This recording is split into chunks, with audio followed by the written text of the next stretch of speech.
stand on your 2 feet and look up to the sky.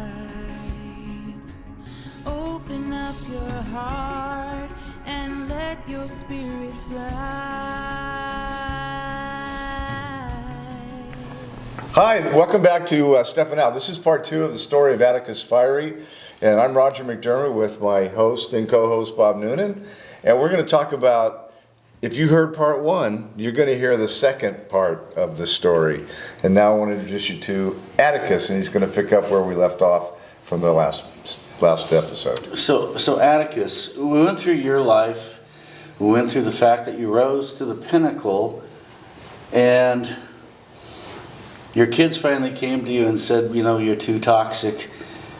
Make a long story short, you checked in at your mother's advice to the Salvation Army.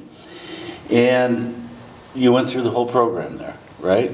And as you said in the first episode, was it humbling? You said absolutely.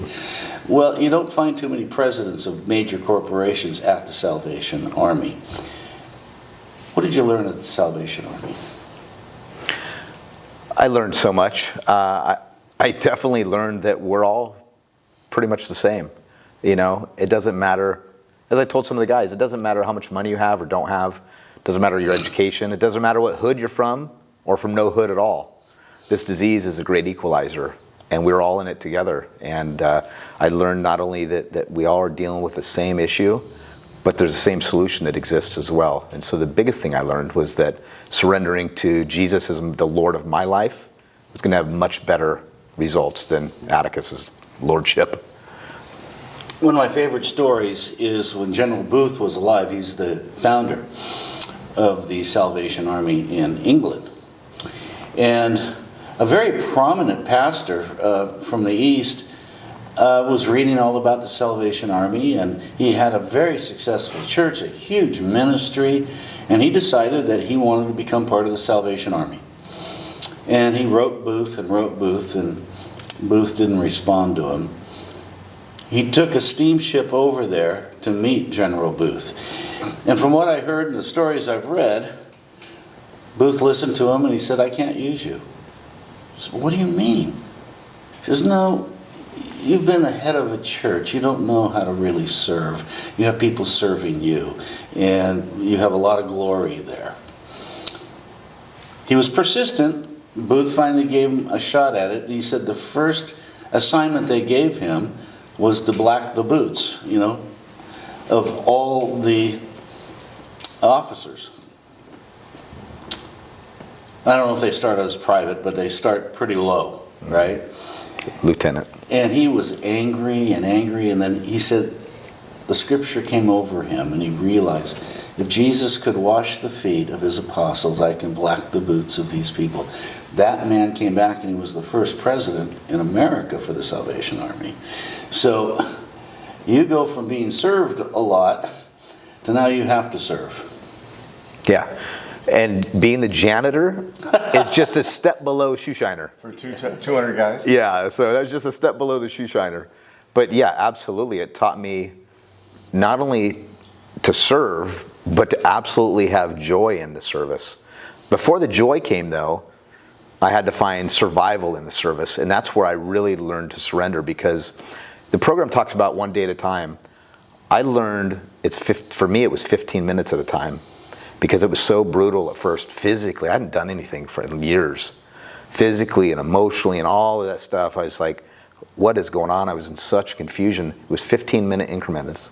Lord, I know you're real. Get me through this 15 minutes, and I will do the next 15 minutes for you. And it was 15 minute by 15 minutes for months.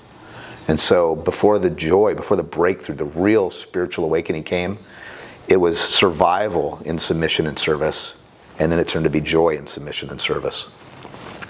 Isn't that interesting that Jesus said that I came to serve and not to be served? Mm-hmm. And there is the essence of the fellowship in our program. Mm-hmm. When you and I are being of service to someone else, you and I are having the best moment of the day. And there's tremendous freedom there and victory. That's unusual for an addict or an alcoholic or a mega millionaire or whatever we are. All that stuff goes away. And we know that deep down inside, we're doing precisely what God called us to do.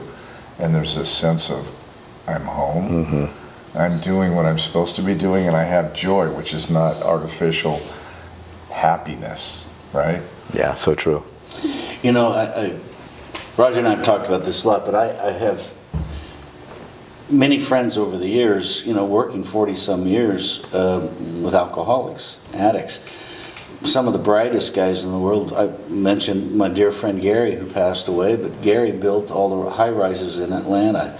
He was the contractor for the steel inside those major buildings.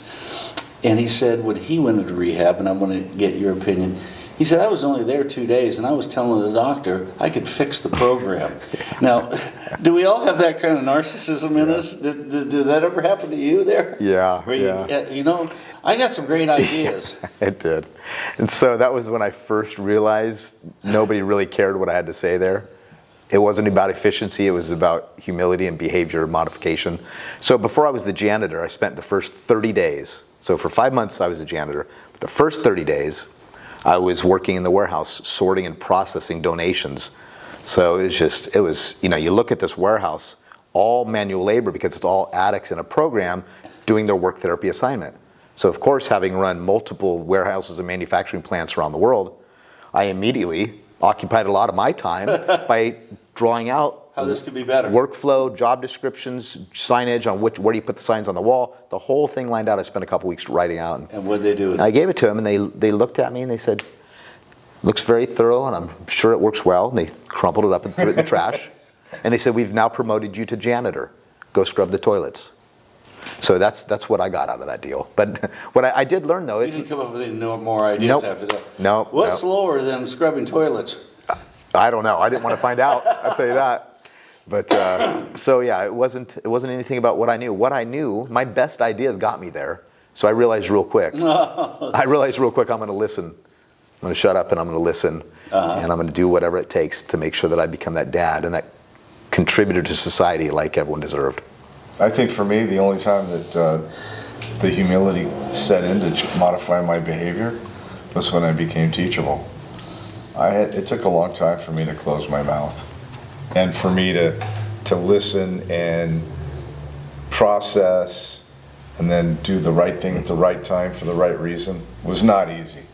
But it was humbling, and I'm so grateful for that, right? It doesn't matter what we think. It's a matter of what we do. Yeah.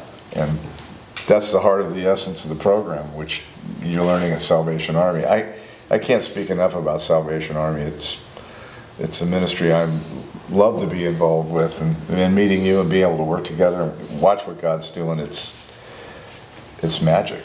Well, now you worked your way up. How long did it take before they started putting men under you and you had to supervise them?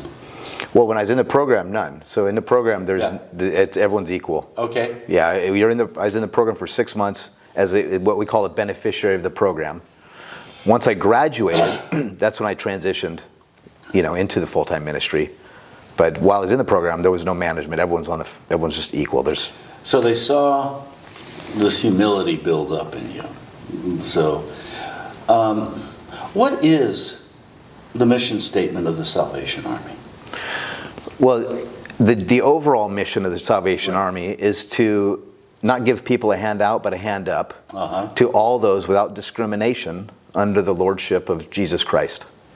The Salvation Army is broken into 3 ministries. The ministry that I was a part of and that I'm a part of now is called the Adult Rehabilitation Centers Ministry. And that is to transform lives through the power of Jesus Christ. Whereas our other ministries are to help people be fed and clothed and sheltered and pay their rent and on and on and on. But this ministry is transformational. Has 3 components, or 3? Yeah, so Salvation Army has 3 ministries: the Emergency Disaster Services, the Social Services, and the Adult Rehabilitation Centers. So I'm a part of the Adult Rehabilitation Centers. And under that heading, you have a women's program. Correct. You have a men's program. And then you have a place for people to come. They're not in the program, but you'll still take care of them for... Yeah, so in the social services side, we've got medical detox centers, we've got homeless shelters, We've got a variety of, we got every social service that you can imagine. Outside of the U.S. government, the Salvation Army is the largest provider of social services to the country. And so it's broken up into those 3 ministries. Wow. So,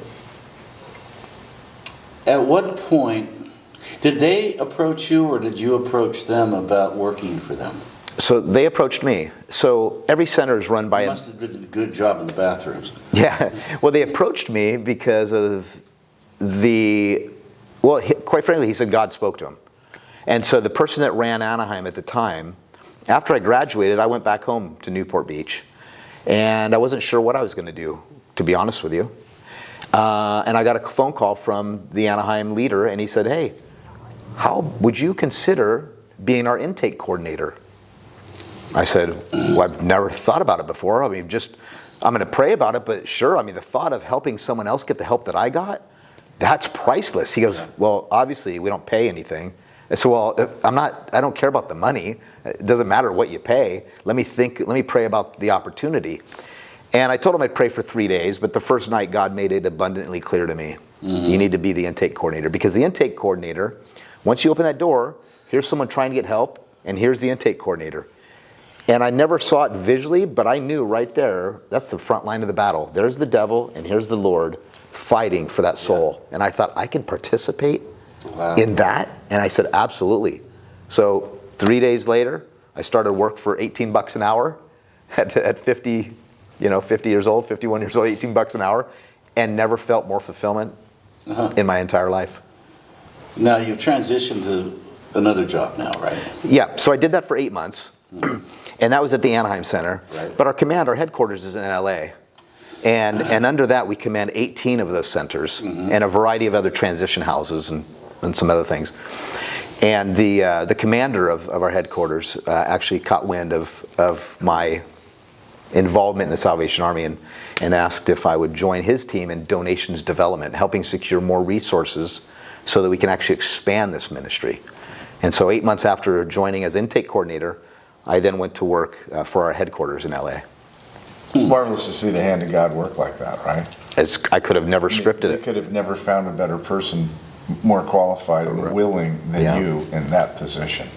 Yeah, and I could have never found an opportunity that I felt so fulfilled. Rather than spending my life selling widgets to make more money or gain more power or prestige, now I'm making less money than I ever have, and I actually feel richer than ever and more at peace and more fulfilled. You know, I'm thinking about your skill set, in a sense, because you developed almost 2,000 products with McGuire after they hired you. The company just went through the roof financially. You made them, 5 times more successful, probably, maybe 10 times, I don't know. But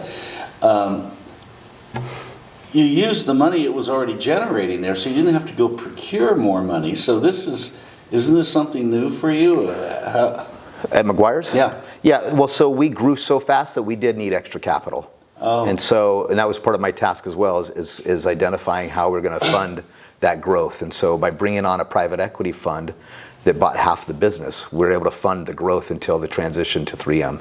Wow. Yeah. See how God was developing you, and you didn't even know. We don't even know. I thought it was all for retirement. And like I said, I get there and it's empty. So it wasn't for that.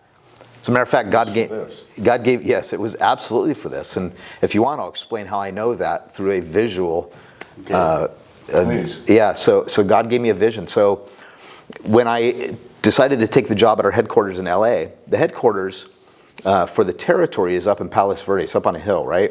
Well, coming down the hill of Palos Verdes, you can see down below downtown Los Angeles. So it was nighttime. So I'm coming down the hill from the headquarters, seeing down at a lower level downtown Los Angeles, and right there, as clear as day, God gave me this vision. So an ARC is a shape, right? But an ARC is also the acronym for Adult Rehabilitation Center. And God showed me this arc coming from downtown LA at a lower elevation, arcing to a higher elevation, and he said, Atticus, you started there on Skid Row. The first half of the arc was me equipping you with all of the talents and skills in business development and all of these things. I spent the latter part of the arc at the ARC, the Adult Rehabilitation Center, preparing your heart and your character to land at a higher elevation to help all of my people. And so right then I knew they've got me for life. I've got a ministry that I'm going to do to the best of my ability under the lordship of Jesus until the day I take my last breath. Talk about validation. Yeah, they made it abundantly clear. Wow. You know, I introduced you to one of my good friends, Sam, and he has that same kind of arc because his father was an alcoholic. His brother died on Beach Boulevard out here, got hit by a car. And the interesting part of that story is Sam said, I told my brother I would take care of him the rest of his life. He wouldn't have to pay a penny. I'd get him a condo. I'd take care of him. All he had to do is test weekly, and he wouldn't do it. But Sam said, you know how I became successful, Bob? I always asked myself when I had a decision to make, what would my dad do? He said, I always did the opposite, and I was successful. But he transitioned to what would my father want me to do in heaven, and it became much more fulfilling to him. Yeah, So, I can relate 100%. your job takes you to LA every day. Yeah, so I drive to LA every day now to our headquarters as the Director of Donations Development for the Salvation Army. And I know you have a brother that comes to our meetings each week. You know, it seems like in your childhood family was scattered. Mm-hmm.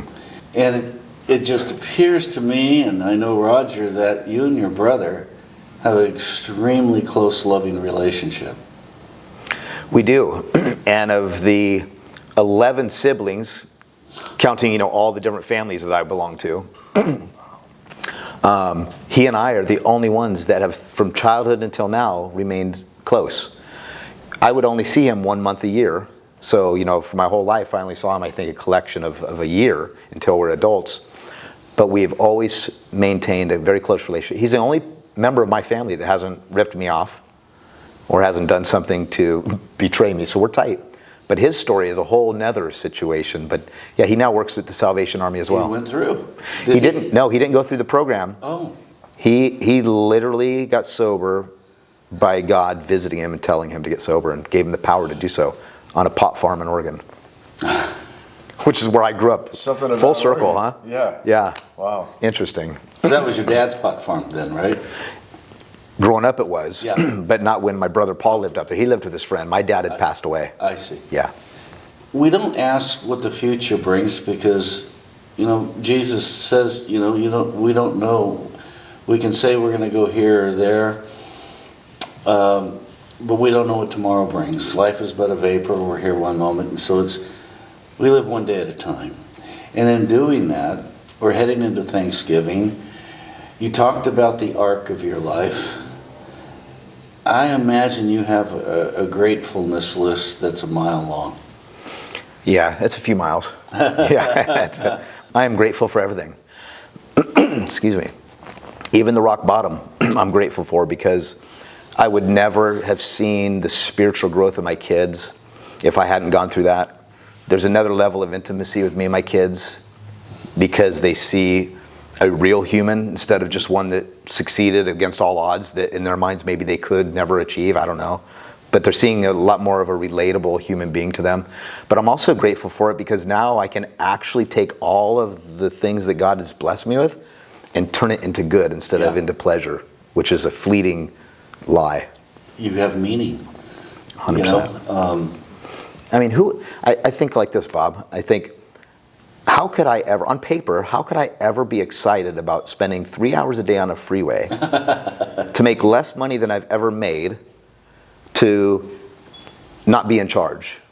Like, it doesn't make sense in the world's economy. So obviously, I'm thrilled to get up every morning at 3:30 and spend my first 3 hours of the day in prayer and meditation with the Lord.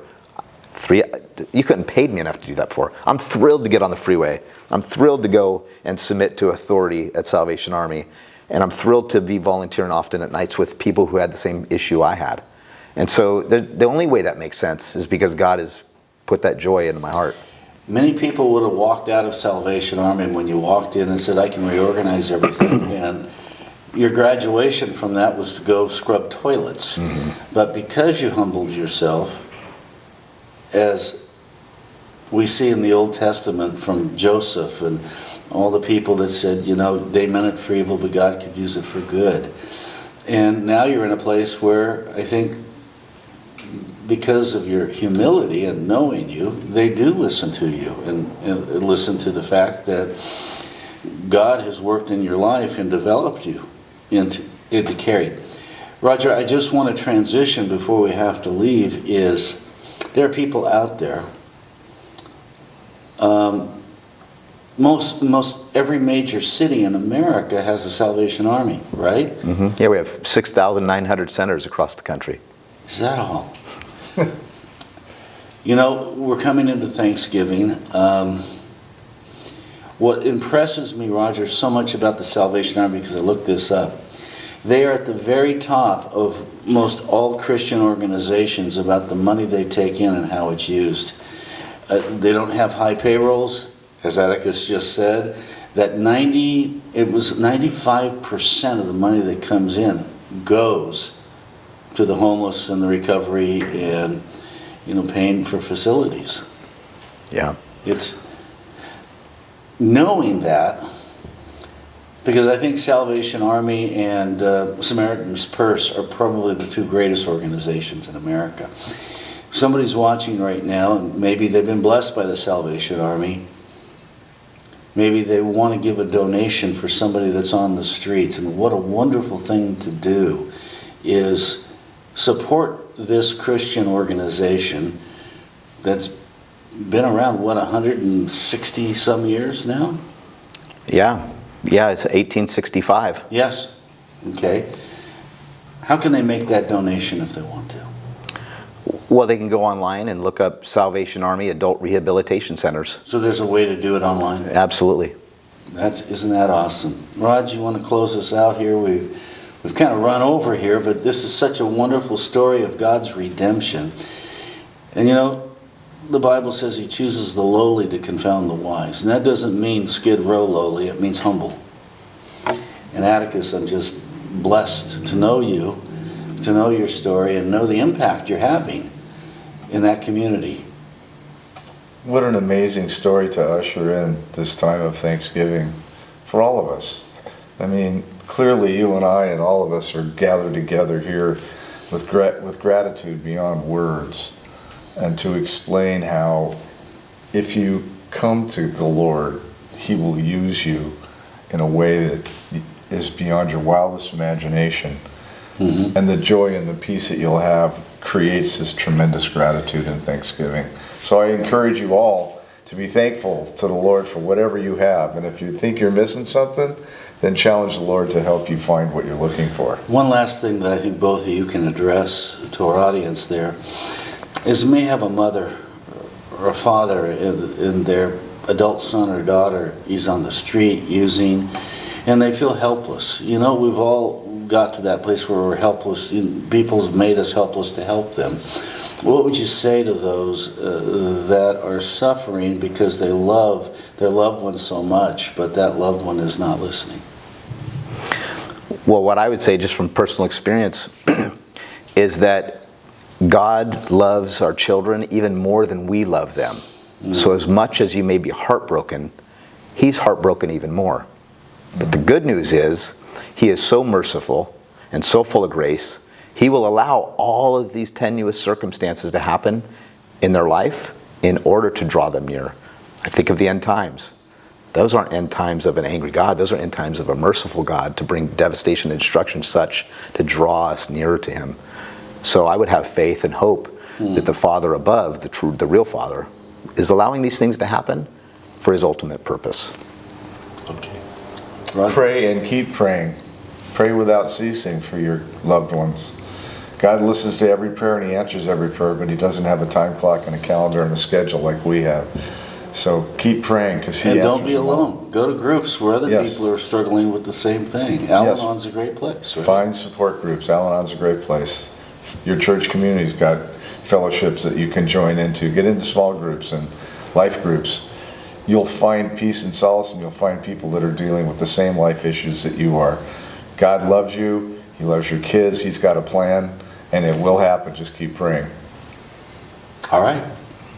Say goodbye, Roger. That's another stepping out. Goodbye, Roger. From Bob Noonan, Roger McDiarmid. Atticus, Atticus. thanks for joining us today. God bless you. Until next time. Don't grind gears no more. You don't need another score. Don't try to run away. It's the dawn.